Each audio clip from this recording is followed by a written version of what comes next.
Netanyahu ने Iran और Israel का युद्ध भड़काने वाला बहुत बड़ा कदम उठा लिया है। लेबनान पर इजराइल ने ऐसी एयर स्ट्राइक की जिसके बाद ईरान के पास सिर्फ 2 ही रास्ते बचे हैं, या तो वो हिजबुल्लाह को इजराइल के रहमुकरम पर छोड़ दे या फिर लेबनान को मोर्चे पर एक्टिव हो जाए।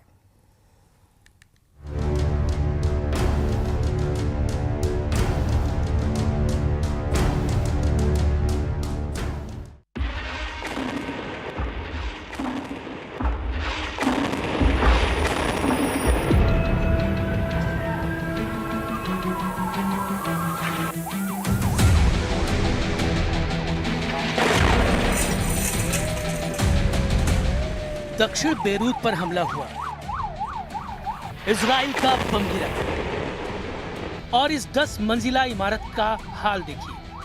चारों तरफ अफरा तफरी। इजराइल ने बहुत बड़े टारगेट पर बम गिराया है। हमले से पहले आसमान में जेट विमानों की गड़गड़ाहट और फिर कुछ सेकंड बाद यहां हुआ जोरदार धमाका।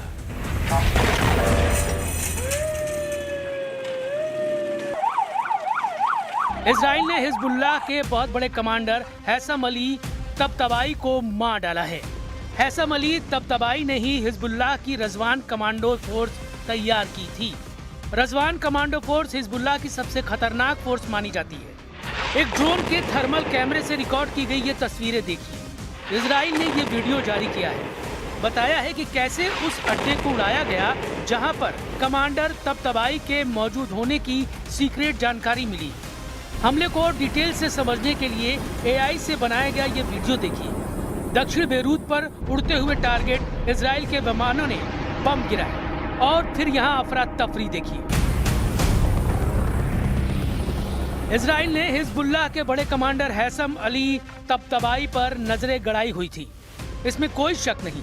युद्ध विराम के बावजूद लेबनान पर इजराइल की एयर स्ट्राइक जारी रही और अब ये बात पुख्ता हो गई है कि हिजबुल्लाह चीफ नईम कासिम ने अपना बहुत जिगरी कमांडर खो दिया है और इसकी वजह नेतन्याहू का बमबारी वाला ऑर्डर है। And a short while ago, the IDF attacked the Hezbollah chief of staff in the heart of Beirut, who led the strengthening and arming of the terrorist organization. Prime Minister Netanyahu ordered the attack upon the recommendation of the defense minister and the IDF chief of staff. तबतबाई हमेशा Israel के लिए बड़ा खतरा बना, चाहे वो 1993 की लड़ाई हो, 1996 की लड़ाई हो या फिर वर्ष 2000 और 2006 में हुआ युद्ध क्यों ना हो। वर्ष 2000 से लेकर 2008 तक तबतबाई ने ख़याम बैटल फ्रंट पर कई ऑपरेशन अंजाम दिए। तबतबाई ने ही हिजबुल्लाह की रजवान कमांडो फोर्स बनाई थी जो बॉर्डर पर इजराइल के खिलाफ इस तरह के ऑपरेशन करती रही है और पूर्व में सीरिया बॉर्डर की तरफ ISIS से भी यही फोर्स लड़ी है।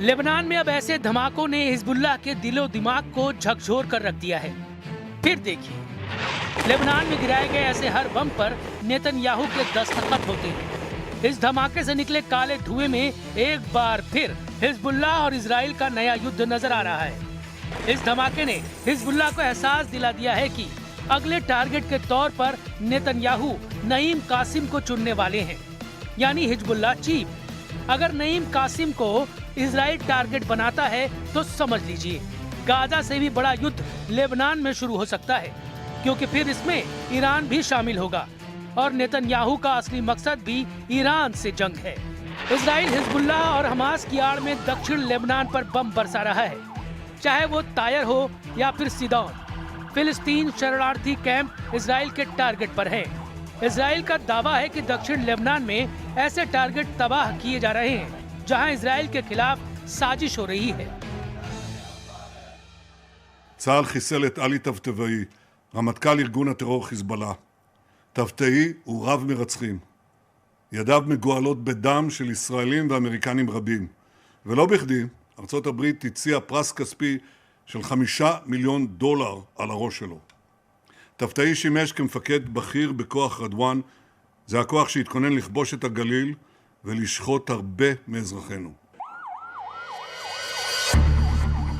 दक्षिण बेरूत में हुए हमले में हिजबुल्लाह के सबसे बड़े मिलिट्री कमांडर हैसम अली तबतबाई के अलावा 4 और डिप्टी कमांडर भी मार डाले गए। इसमें मुस्तफा ब्रू, रिफत हुसैन, इब्राहिम हुसैन और कासिम हुसैन बरजावी भी शामिल है। ये सभी लोग हैसम अली तबतबाई के साथ या आसपास ही मौजूद थे। 5 कमांडरों का एक हमले में एक साथ मारा जाना हिजबुल्लाह के लिए बहुत बड़ा झटका माना जा रहा है। सीरिया में जुलानी की हुकूमत आने के बाद से हिजबुल्लाह कमजोर हुआ है, इसमें कोई शक नहीं। लेकिन इस एंटी इजराइल फोर्स को फिर से ताकतवर बनाने के लिए नईम कासिम ने लगातार कोशिशें जारी रखी हैं। इस कड़ी में हैसम अली तबतबाई अब नईम कासिम का सबसे बड़ा और कारगर कमांडर बन चुका था। वो हिजबुल्लाह को फिर से खड़ा कर रहा था, रजवान जैसी कमांडो फोर्स को फिर से ताकतवर बना रहा था। और ये बात इजराइल के लिए बहुत बड़े खतरे की घंटी की तरह लगातार बज रही थी। Will not allow Hezbollah, the terror organization, to recover and rebuild its strength and threaten Israel from anywhere inside of Lebanon. The terror organization's activities continue to constitute a violation of the understandings between Israel and Lebanon. Hezbollah के कमांडरों का शिकार Netanyahu ने कैसे कैसे किया है, इसके धमाकों की एक फहरिस्त आपके सामने है। दक्षिण लेबनान की पहाड़ियों से लेकर बेरूत की इमारतों के बीच इजराइल के बम लगातार फटते रहे हैं। इजराइल ने नसरल्लाह से लेकर हिजबुल्लाह के हर कमांडर को मारकर ये बताया है कि लेबनान में उसकी जद के बाहर कोई नहीं है, वो जब चाहे किसी को भी खत्म कर सकता है। हिजबुल्लाह के कमांडरों का जनाजा देखिए और साथ में इजराइल के धमाके देखिए। ये दोनों तस्वीरें बता रही हैं कि नेतन्याहू को ना गाजा में रोकना मुमकिन था और ना ही लेबनान में रोकना मुमकिन होगा। नेतन्याहू नक्शे पर जहां उंगली रखेंगे, इजराइल की वायुसेना वहां बम गिराएगी और फिलहाल इसका सबसे बड़ा टारगेट लेबनान बन गया है।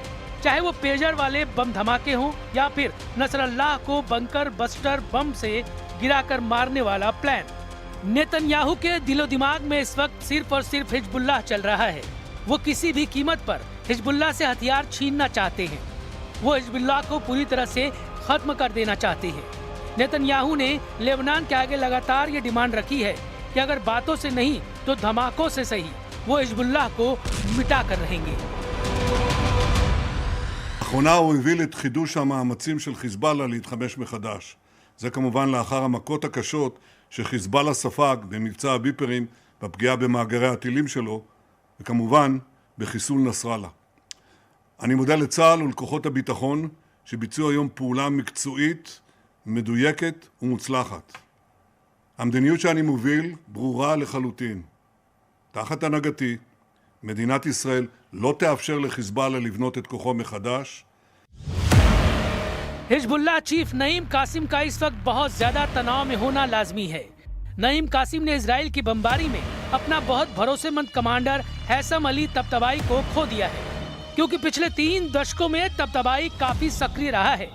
वर्ष 2000 से लेकर 2008 तक तबतबाई ने इजराइल बॉर्डर पर कई ऑपरेशन किए हैं। उसकी बनाई गई रजवान फोर्स आज भी एक्टिव है। 2006 में जो लड़ाई हिजबुल्लाह ने इजराइल के खिलाफ लड़ी थी, तभी से तबतबाई इजराइल की वांटेड लिस्ट में आ गया था।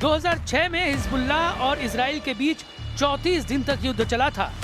तब इजराइल के 121 सैनिकों को मिलाकर 160 लोग मारे गए, जबकि हिजबुल्लाह के 250 लड़ाकों समेत लेबनान के 1200 लोगों की मौत हुई थी। हम अपनी वीडियो लाइब्रेरी से 17 वर्ष पहले लड़े गए इस युद्ध की तस्वीरें निकाल कर लाए हैं, ताकि इस बात का अंदाजा लगाया जा सके कि इजराइल फिर से लेबनान का वही हाल कर सकता है जो वो इस बार गाजा का कर रहा है। हमास के ऑपरेशन फ्लड के बाद तबतबाई ने लेबनान का मोर्चा संभाला था और इजरायली फोर्स के साथ हिजबुल्लाह की जितनी बड़ी झड़पें हुई, उसमें हर हमले का ऑर्डर देने वाला तबतबाई को ही बताया जा रहा है। लेकिन अब इजराइल ने बदला ले लिया है, क्योंकि लेबनान पर जिस तरह की बमबारी हुई है उससे जाहिर है नेतन्याहू अब हिजबुल्लाह को बख्शने वाले नहीं हैं। दक्षिण बेरूत पर उड़ते हुए इजराइल के फाइटर जेट जरा भी रहम दिखाने के मूड में नहीं है।